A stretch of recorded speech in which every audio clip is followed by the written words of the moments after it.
इनमें से 99% लोग स्कूल गए होंगे। जब स्कूल में अध्यापक क्लास में खड़ा होकर पढ़ाता है तो जो बच्चे गौर से अध्यापक की बात को सुनते हैं वही पेपर में हर सवाल का जवाब देके आते हैं। और जो बच्चे जब अध्यापक पढ़ा रहा होता है तो वो खिड़की के बाहर झांक रहे होते हैं, आपस में बात कर रहे होते हैं, किसी काम में और में उनका ध्यान होता है। तो जब पेपर आता है तो उनको ये भी नहीं पता होता कि इसका उत्तर क्या है, तो अंत फिर उनके रिजल्ट भी 0 आता है। तो जब मैं यहाँ समझा रहा हूं तो आप फोन में घुसे हुए हो। बाबा साहब अम्बेडकर के नारे लगाना अच्छी बात है, लेकिन आप नारे लगा के बाबा साहब अम्बेडकर जैसे नहीं बन सकते। उसके लिए आपको बहुत ज्ञान अर्जित करना पड़ेगा, बहुत मेहनत करनी पड़ेगी, बहुत त्याग तपस्या करनी पड़ेगी, बहुत संघर्ष करना पड़ेगा और सुख सुविधा को त्याग कर, अपने निजी हितों को त्याग कर, अपने बहुजन समाज के लिए, हक वंचित समाज के लिए, अपने प्रदेश और देश के लिए जीना पड़ेगा। तब आप उनके जैसे बनने के प्रयास में आगे बढ़ पाओ। तो मैं आज इस गाजीपुर की पावन धरा पर अपनी बात को शुरू करते हुए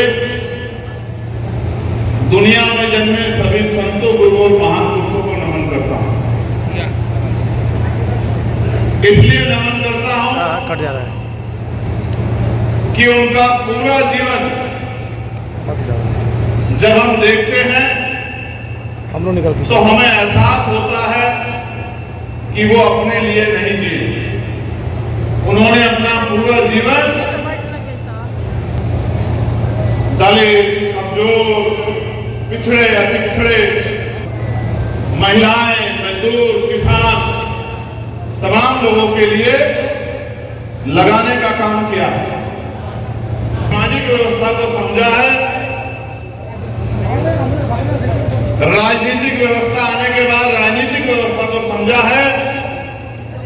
इस देश की धार्मिक व्यवस्था को समझा है और इस व्यवस्था से कैसे लड़ना है ये भी समझा है। इसीलिए आज वो महापुरुष की श्रेणी में आ पाए। उनका जन्म भी आपकी मेरी तरह साधारण परिस्थितियों में एक मां के कोख से ही हुआ था, लेकिन जब उन्होंने अपना पूरा जीवन दूसरों के लिए लगा दिया तो समाज ने उनको महापुरुष माना। कहा गया है कि अपने लिए तो हर कोई जीता है, जो दूसरों के लिए जीता है उसी को मानव कहते हैं, उसी को इंसान कहते हैं। जो अपने लिए जीता है उसको कोई याद नहीं रखता है, जो दूसरों के लिए जीता है वो मरने के बाद भी अमर अजर हो जाता है, लोग उसको याद रखते हैं।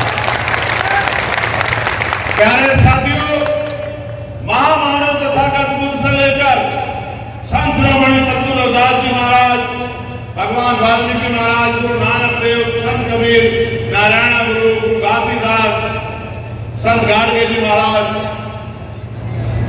और राष्ट्रपिता ज्योतिबा फूले से लेकर मां सावित्रीबाई फूले, छत्रपति साहू जी महाराज, विश्वरत्न डॉक्टर बाबा साहब अम्बेडकर, महामना रामसु वर्मा, चौधरी महाराज सिंह भारती, सर छोटू राम, संत राम बी प्रजापति, बाबू शिवदयाल चौरसिया,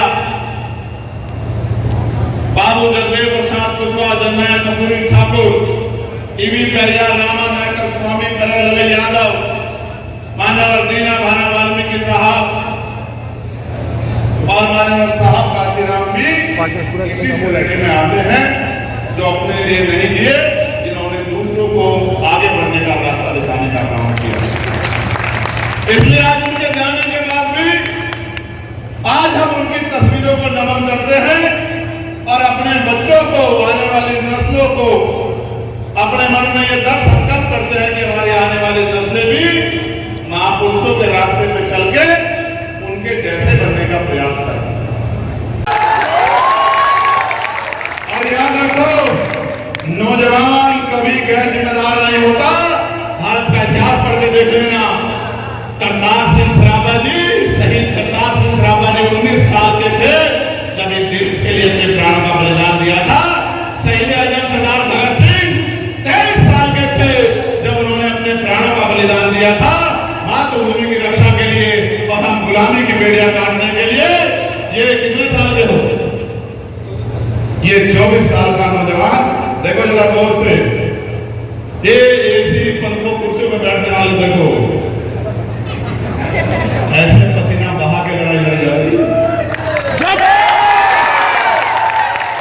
और ये जो यहाँ बैठे हैं ना, ये भी ऐसी कुर्सी वाले नहीं है, ये भी आपके बीच से संघर्ष कर करके पार्टी का काम आगे बढ़ा के, मिशन का काम आगे बढ़ा के, सड़कों की धूल भाग के, भूखे प्यासे रह के यहाँ तक पहुंचे। खुश हो, वहां बैठो, पंखे के सामने जाओ, आ जाओ,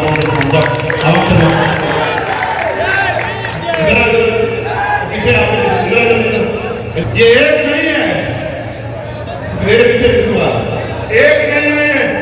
जिधर आप अपने पड़ोस में करोगे वहीं आपको एक ऐसा नौजवान मिलेगा पसीने में जिसकी शर्ट और बुनियाद जो है वो जिससे पानी की तरह पसीना छू रहा होगा। देखो मेरी बात को मान लो और अगले 1.5 साल 27 के लिए 27 के लिए अभी 1.5 साल बाकी, पौने 2 साल बाकी है। अपना अपना पौने 2 साल मेरे साथ संघर्ष करने के लिए लगाओगे नहीं लगाओगे? बताओ। परवाह तो नहीं करोगे किसी की? इधर उधर तो नहीं ध्यान दोगे? बहुत पुरुषों की चिंता तो नहीं करोगे? देखो 2 साल मेहनत करोगे तो मान सम्मान का जीवन पाओगे, सुख सुविधाओं को पाओगे। और 2 साल अगर घर में बैठ के आराम करोगे तो अगले 5 साल जुल्म सहने के लिए तैयार रहना पड़ेगा। कितने लोगों की जान जाए, कितने बहनों का अपमान होगा, कितने गरीबों के अत्याचार होंगे, इसके जिम्मेदार अगर कोई होगा, कौन होगा? कौन होगा? आप खुद होंगे, क्योंकि आपने अपनी ताकत नहीं बनाई। अभी जिला पंचायत का चुनाव आ रहा है, गाड़ दोगे नहीं गाड़ दोगे? 100,000 समाज पार्टी का लग जुट जाओ, मेहनत करो, कमेटियां बनाओ। ये मत सोचो कि मैं दिख रहा हूं, मेरा नाम आ रहा नहीं। ये याद रखो कि आपका भाई आपको बहुत दूर से बैठ के देख रहा है, आपके काम को देख रहा है, इस बात को याद रखो। पक्का? चलो बेटा